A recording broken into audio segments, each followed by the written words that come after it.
Look at this week's edition of the Red Brand, as well as the wildest news stories and rumors you need to know, including the real identity of El Grande Americano, a major return goes down at Smackdown tapings, a former WWE star shuts down return rumors, The Rock protecting his image, RYBACK defends CM Punk, Jey Uso's hilarious botch off camera, and much more. Now, as always, we won't recap the show, but just look at the good, the bad, and the downright ugly. As always, we start off with the good, as number 1, Io vs Ripley is official. Now, as expected, Io Sky vs Rhea Ripley is now official for Evolution. Whilst predictable, the crowd were into this segment, and the match is a strong contender to steal the show next weekend at Evolution. There's been some criticism on social media of Ripley being back in the world title hunt, so it'll be interesting to see if this influences WWE's booking the match, as they may decide to hold off on a title change. Number 2, New Champions. Now, the New Day's reign of terror is over, and in a shocking outcome, the Judgment Day defeated Kofi Kingston and Xavier Woods on Raw to win the tag titles, and the crowd erupted for the title change. The New Day's title reign and their heel run has been a total flop, and hopefully the Judgment Day's reign is a significant improvement of what came before. In fact, we hope that it's better than their last reign when they made 0 defenses in like 70 days. Number 3, Rusev vs Sheamus. Rusev and Sheamus delivered the goods last night on Raw. Their match was intense and brutal, and it was definitely a match that warranted a bigger stage such as a premium live event. Due to Rusev cheating in the match, it now opens the door for a rematch, and there's still a lot of life left in the feud between the two real-life friends. Number 4, At Last. And the main critique of Gunther's first world title reign was that he never interacted with the upper echelon of WWE names, but thankfully that has now changed. During his promo segment last night, the ring general was interrupted by Seth Rollins and even had a confrontation with CM Punk. This is the exact way to book his reign, and hopefully matches versus the likes of Rollins and Punk are on the horizon very soon. Number 5, a custom briefcase. Now, it's always welcome when wrestlers debut a custom Money in the Bank briefcase, and Seth Rollins did just that on Raw last night. Rollins' black and gold briefcase looks smart and stylish, and WWE are already selling official replicas, which will no doubt sell out quite quick. Number 6, LA Knight's push. Now, LA Knight is finally out of the Bloodline vortex, and the former US champion returned on Raw last night, attacking Seth Rollins in the process. Knight will now take on Rollins at Saturday night's main event in one of the biggest matches of his WWE tenure. Whether he goes over or not is probably a different question. And a chaotic main event.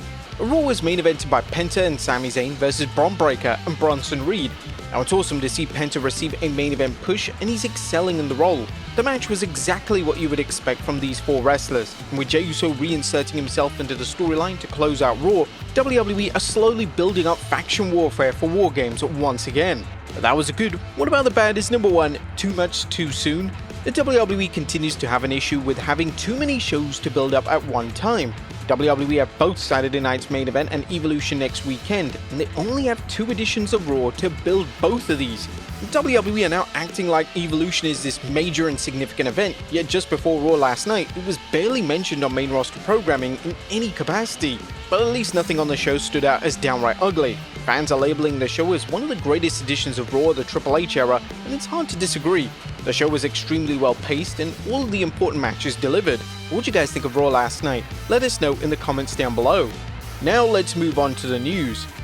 Now, first story looks at the real identity of El Grande Americano. Now, our top story today takes a look at the true identity of El Grande Americano, who appeared in a backstage segment on Raw last night. Everyone had assumed that the Americano character would be written off WWE television, and this is mainly down to Chad Gable being injured, and with Gable being the only one who played the Americano character, well, supposedly, it wasn't reported or remotely implied that the character would be reused. However, that has now changed. Last night on Raw, Americano appeared during an American Alpha promo, but something was just a little bit off with this El Grande Americano. He seemed taller, and he'd definitely been working on his posture. Some may say that this didn't look like the previous El Grande Americano at all. This was a totally new one. But who's this mystery man, you ask? Well, it's none other than Otis. No wait, it's Ludwig Kaiser.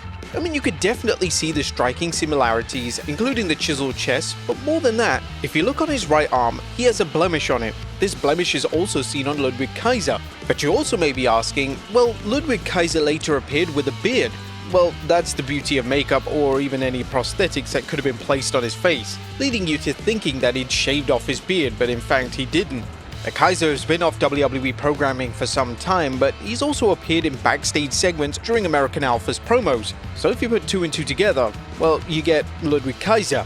Now, even though some are upset that this is now Ludwig Kaiser's role on television, at least he's got something to do rather than nothing to do. You just know in a few months' time at SummerSlam, we're gonna get an El Grande versus El Grande match and see who's the real El Grande like they did with Sin Cara or The Undertaker. Next up, a major return goes down at the Smackdown tapings. Now, following Raw last night, WWE would tape this week's edition of Smackdown. This was done so talent can have July 4th off and have a full week off following a hectic travel schedule this past weekend. Now, due to the show being taped and spoilers leaking, it wasn't expected that anything major would go down on the show, but WWE had other ideas and some major things happened.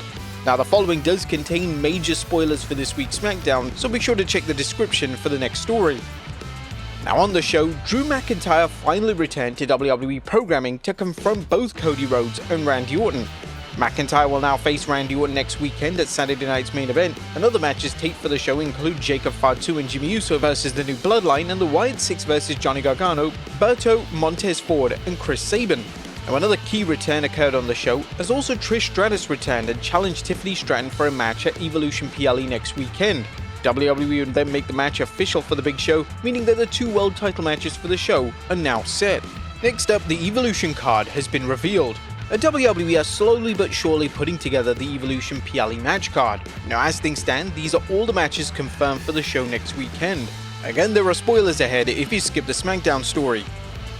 JC Jane vs Jordan Grace for the NXT Women's title, Io Sky vs Rhea Ripley for the Women's World title, Tiffany Stratton vs Trish Stratus for the WWE Women's title, Raquel Rodriguez and Roxanne Perez vs Alexa Bliss and Charlotte Flair versus two teams to be confirmed for the Women's Tag titles, and a Battle Royal with the winner getting a title shot at Clash in Paris. Next up, WWE confirmed WarGames return.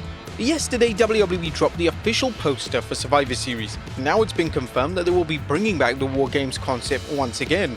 All of the top names are currently advertised for the show, including Roman Reigns, CM Punk, and even John Cena.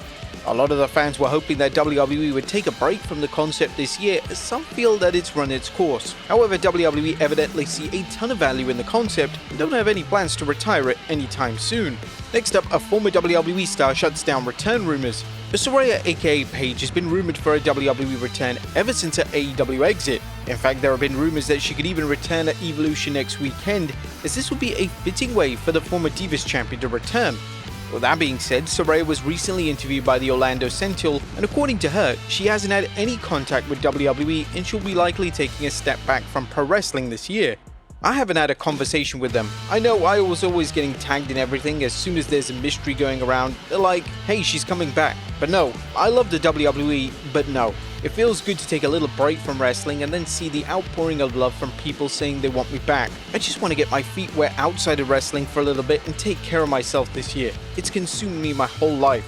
All 32 years of my life has been wrestling, so I just want to find myself a little bit outside it and next year maybe come back. Now, this of course could be a huge red herring, yet Saraya seems pretty adamant on staying out of the squared circle in 2025. Knowing how WWE superstars try and put off rumors, could we expect Paige at Evolution? Next up, The Rock wants to protect his image. A WWE Unreal is set to debut at the end of this month and allow WWE to give fans an unprecedented look at the inner workings of the company. According to various reports, The Rock is said to be featured in some capacity, and according to a new report from Post Wrestling, The Rock's influence extends beyond just appearing on the screen, as his team provided input to ensure his portrayal met his set standards. This was likely done in the episode, which will focus on John Cena's heel turn. We all know that The Rock was the key element of Cena's heel turn, then disappeared from WWE programming like he never existed. WWE would have struggled to present this in a positive light, so the final boss likely took issue with how WWE explained how and why The Rock cut ties with the storyline. Next up, John Cena shares a scary fan story. A WWE champion John Cena appeared on the Breakfast Club this past week, and Cena shared a terrifying story of him getting followed by numerous people, and Cena had no choice but to confront the individuals. I got followed by 3 or 4 people a few nights ago. I'm in the car and I'm like, told a driver, change lanes. 3 cars change lanes again. Alright, pull over. The guys pull over, they come out. I'm like, dudes, get out of the car. The 3rd car, the guy is standing there. I told my wife to stay in the car and I'm like, guys, come over here, get out of the car. I said, what you're doing is wrong. You know that. CENA would go on to say that he offered the group autographs, but he stated that if they stalk him, he's going to involve the authorities. The driver of the car is like, yeah, I know. I said, okay, listen, you want autographs, I get it. You didn't get a chance to get it. Here's what I'm going to do. I'm going to sign your stuff, but please, you know what you're doing is wrong. Just get in your car and turn around because we're about to be in a position where I'm going to have to take a step that's going to put everybody under a microscope. If you stalk me, I have to involve the authorities. I don't know how that's going to go after that. Here's what you want. There have been vocal calls from sites such as Fightful and PW Insider for WWE to protect talent, and PW Insider even released an article urging WWE to take talent security measures seriously, or else a tragedy is going to occur soon. The reputable sites doing this is great to see, as incidents involving stalking and fans going too far, including even doxing Roxanne Perez, are all becoming too common, and WWE needs to take some accountability. Next up, a hilarious botch goes down after WWE tapings. Now, after Smackdown had finished taping last night, Jey Uso would celebrate Cody's 40th birthday with a cake. Hilariously, Jey would drop the cake in one of the funniest videos of the year.